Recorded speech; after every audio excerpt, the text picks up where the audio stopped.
drinking chicha morada in a jarra, which is a drink made of corn with lots of pineapple and cinnamon and cloves, and it's delicious.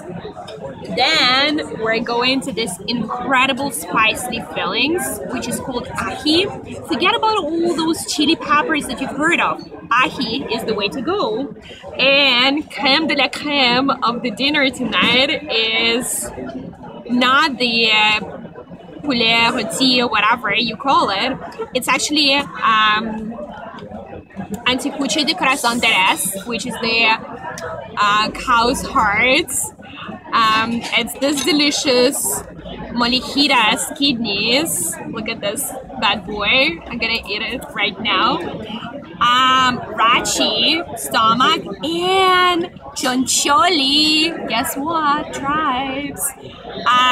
Well, guys, I'm about to indulge. So, buona. Say the beautiful view.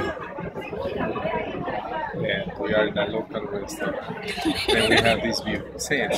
Oh my god, so guys, you have to know that we're in a very local restaurant and we have the most amazing view of the Barranca area and the Sai Bridge.